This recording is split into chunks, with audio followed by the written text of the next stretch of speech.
Why is the remittance to Mom only $670? Only $670? My husband yells. I had reached my limit. Take a good look at the contents of your mother's account on that paper, I said bluntly. My name is Penelope, and I'm 42 years old. I work part-time at a supermarket. I have 2 sons, Ethan in 8th grade and Leo in 6th grade. My husband is Asher, and he's 43 years old.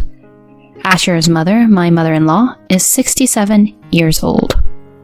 Since her husband passed away, my mother-in-law has been living alone.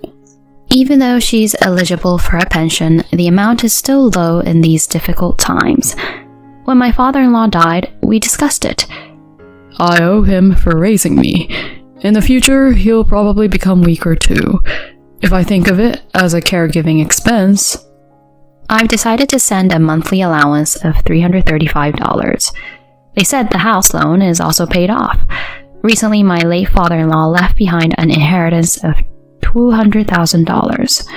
The inheritance left by my father-in-law. In accordance with my father-in-law's will, my husband, who is an only child, agreed to have my mother-in-law receive the entire amount. I had a feeling that maybe we could get by with that. Living with no income and watching money deplete is scary. So my mother-in-law said this, and, well, I can understand her point to some extent. Therefore, I started giving her an allowance, albeit symbolically. However, not even a year had passed since that decision when my mother-in-law called in tears, leading to a dispute over the allowance amount. Because of COVID, I can't go to the cheaper supermarket. So that's why she can't save. Well, it's true that COVID can be scary for some people, said my husband. That's right. It's because going out is scary. In that case, when there's something you want to buy, just let me know.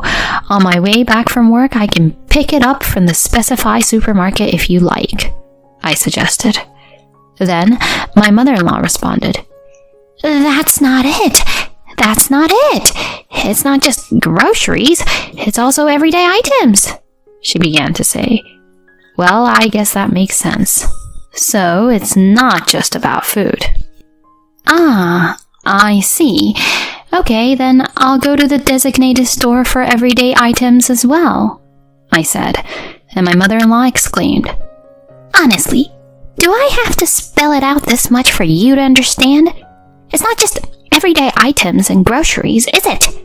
Things like hair dye to cover gray hair too. That as well, she shouted. In other words, please, don't make a mother like me spell it out this much. I'm saying that the allowance isn't enough. I'm sorry, Mother. My husband's body language also seemed overly apologetic towards his mother over the phone. For now, I'll increase it to $670, he said, without consulting me. Huh? $670? It's quite a significant amount. I couldn't hide my surprise at the decision made without my consent. Speaking of $670, it's almost like taking all of my part-time job earnings. Plus, our older child will be taking entrance exams soon, and we can't skip on sending them to cram school. I asked the store manager to increase my part-time hours, but in doing so, it became challenging to manage the household. Mom, you're never home at night, my younger child complained. I'm sorry, sweetheart. Mom is working hard to earn money for us. I lowered my head and said, I made a really cool piggy bank today and got praised for it. But I can't even talk about that now. He banged on the table. I'm sorry. I'll buy the toy you wanted for your birthday, so I'll work hard for that.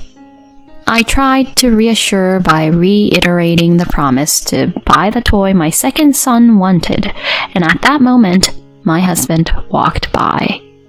Just be patient with the toy. Grandma is making even more sacrifices and going through tough times. Your mother isn't working for the sake of your toys. She's working for your grandmother," my husband said and left, leaving me feeling guilty that even for our child's birthday gift, we were cutting back for my mother-in-law's sake. And the way he said that, I began to wonder, who am I really working for? My husband's words left me confused. Strangely, our younger child remained and patted my shoulder. "Mom, you're doing your best. I can't wait for the toys, so don't worry." However, that wavering feeling was once again compounded by my mother-in-law. "Have you received the envelope?" I received a call from my mother-in-law, her voice already trembling. "Yes," I replied. "I think you can already guess from that." Certainly today, I received an envelope from my mother-in-law. When I opened it, it contained a copy of a bank statement. I immediately looked at the remaining balance. Huh? I was surprised, and my voice slipped out unintentionally. $6. It's already less than $10. See? In response to my my mother-in-law seemed to understand that I had seen the contents of the envelope, and her voice quivered with tears. And then, "Due to the price increases, I can't even pay the electricity and gas bills." Her tearful voice turned into sobbing. But I tried to continue speaking while looking at the statement. Then, "Enough! All you do is talk about do this, do that, spouting off about useless things and dragging your feet. Last time, too, it was all about doing errands for household items and groceries, and they were useless solutions. That's why I called at this hour. You're there, aren't you, Asher? Take over for me." I could sense from the phone conversation. My husband had already come close, and he said, "Mom, let me take over," as he took the receiver from me. Yeah. After this exchange, Asher said, "Huh? Oh no. Letting her use up the entire inheritance? Letting the balance drop below $10? I'm sorry. I think this is definitely a misfortune for my humble parents." Yeah, I understand. So starting from next month, if I send $2,000 each month, will that be okay?" He blurted out. "What? $2,000? How on earth could the allowance amount be that much?" I was standing there in shock as I listened. After he hung up the phone, Asher exclaimed, "Why is the allowance for Mom only $670? Only $670. I told you, at least $670. I thought you had increased it." He shouted angrily. "But you see, inside that envelope..." I tried to make a counter-argument, but he interrupted me and continued. "I told you, I owe her for raising me. In the future, she'll probably become weaker.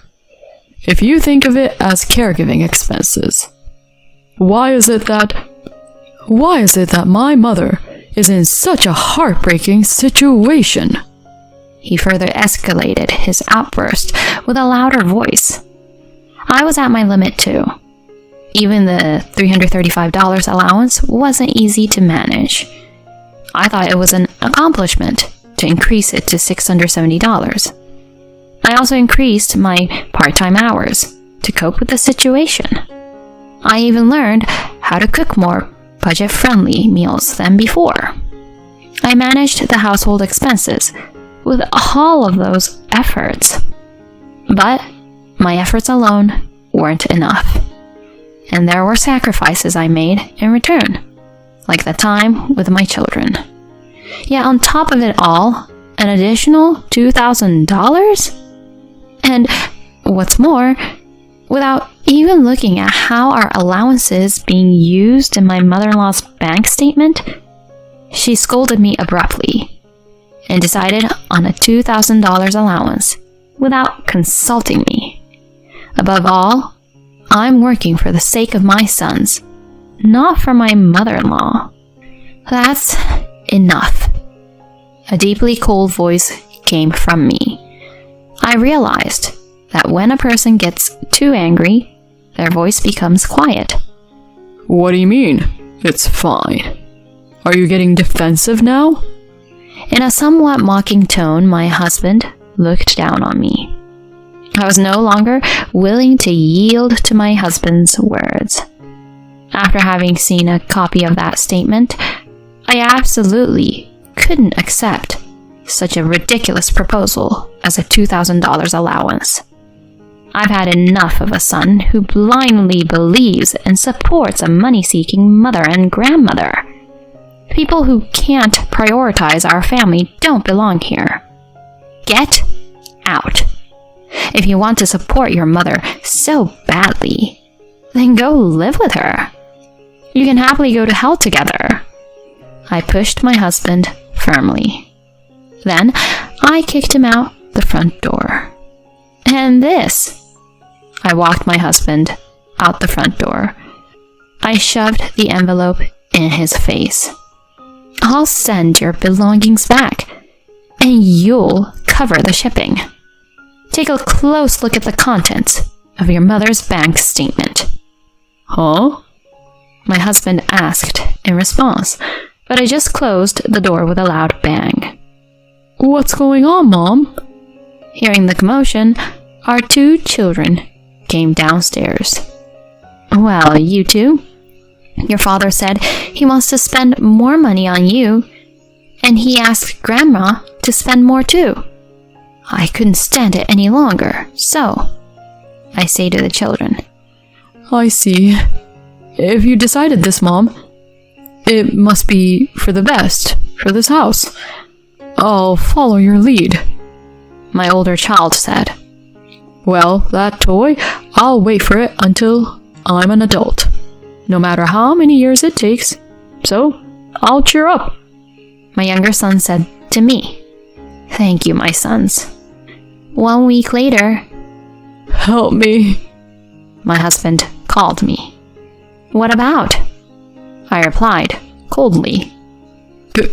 Couldn't you at least listen to my story? I know what you meant when you said to look at the statement. I can't believe after all this time that I know what that means. He stammers. But my husband keeps going, clinging to his speech. I had to stifle my laughter on the phone. I can't believe that you would believe your mother wholeheartedly and then blurt out such an outrageous proposal. I can't believe you're calling me now and wanting to get back together.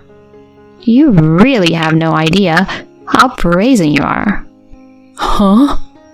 That's just how you are. You're the type who, in moments like this, says, huh? And questions everything. Oblivious to your own indecisiveness, you casually involve others. When pointed out, you react as if it's unexpected. Well, but I suppose it wouldn't hurt to have one final conversation. I want to deliver those last words in person. It's important for the children, and closure matters. I have agreed to meet with my husband in this house. Oh, and make sure to bring all of your mother's credit card statements. Okay? I added that. My husband and mother-in-law came. Their lives were in disarray. I'm sure I thought this was going to be an absolute bust. If you'd just calmed down and looked at the statement, you'd have figured it out. You insulted me outright and ended up believing your mother, didn't you? I respond nonchalantly. So, can you show me the statement? My husband put the statement out on the table with trembling hands, and while looking down at it, what have you learned? I asked. And then, my mom. She used the money I sent her. Electricity, gas, food. It wasn't just for living expenses. he said, in a voice barely louder than a mosquito's buzz. It wasn't just for living expenses, was it? Actually, the other purpose was the main one, right? Please, say it with your own mouth. She was a member of an escort club. I'll actually get my husband to say it. His withered confession, accompanied by my mother-in-law's trembling lips. I was absolutely delighted, and I couldn't help but laugh. That's right. Your mother, whom you believed more than me, was a woman who spent money on male escorts, while lying about not being able to pay the increased electricity and gas bills, and came begging to her own son. The statement showed the name of an escort club, Romeo, followed by high-end restaurants and bars. She was spending over $40,000 a month. After a good laugh, I took a sip of cold water to cool down my head, and then continued speaking. Even when you're nearly 70 years old, how could you pick a young, handsome guy at an escort club and take him around to all the high-end restaurants? I don't know how she got that way. And how did she end up begging for money at her own son's house? I'm really curious if she ended up addicted or something like that. I scratched at the wound and pried. My mother-in-law unexpectedly spoke. He told me he feels love for the princess who gives him an allowance. He even gives me presents. This made me blow out the water I had been drinking for the purpose of cooling my head. I ended up giggling and laughing. The water had gone to waste.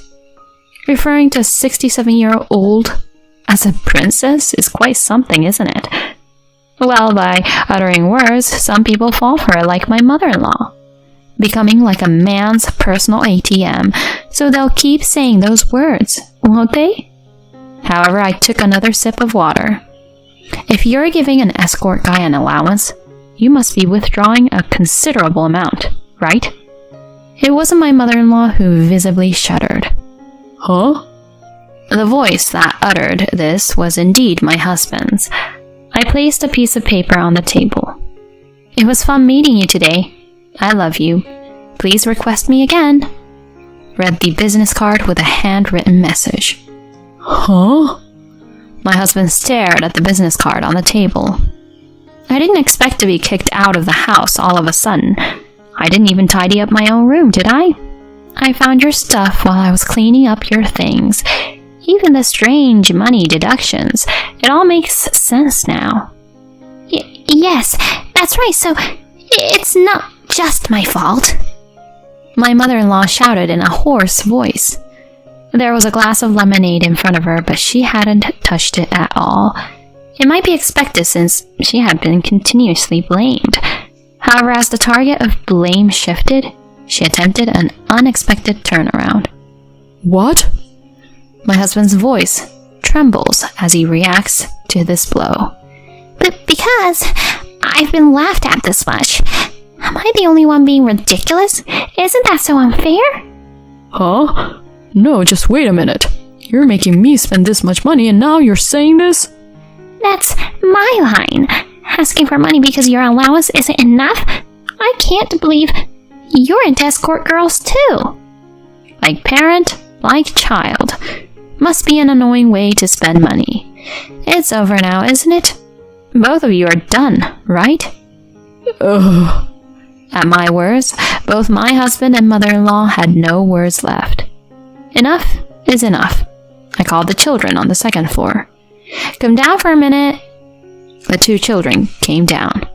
We're parting ways because your dad and grandma have been spending too much money on themselves until now, I said. Your dad has been spending a lot of money on another woman, and your grandma has been spending a lot of money on a younger man. They want even more, I explained candidly. Hold on, don't say that in front of the kids. My husband tried to intervene, but No, if we're using money like that, Mom will have no choice but to say something. I don't like you, Dad, trying to hide things. The older child continued. I mean, giving money to other people and then saying there's no money for my toys? Don't mess around. I might be okay without toys, but my big brother probably has tutoring fees to pay. The younger one said, That's right. You see, I want to use the money for your future. Now say goodbye to people who spend their money on strangers. Upon hearing my words, my older child said, It's goodbye for us too.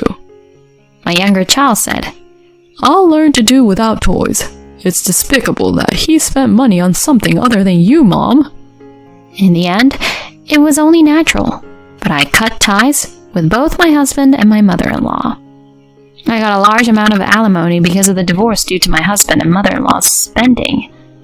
On the other hand, my husband and mother-in-law, who had once indulged in frivolous spending, were a regrettable case, and I could anticipate the consequences. They continued to indulge until they hit rock bottom. As a result, it seems they accumulated debts to the extent that they had to let go of the house. Even though they have to pay both alimony and child support, what on earth are they doing? Of course, I have no intention of making concessions. I expect them to pay in full. I continued to work part-time after that. We couldn't afford many luxuries, but somehow the three of us managed to lead a decent life. It's modest, but I want to do what I can for the children. I hope to continue living harmoniously with the three of us in the future.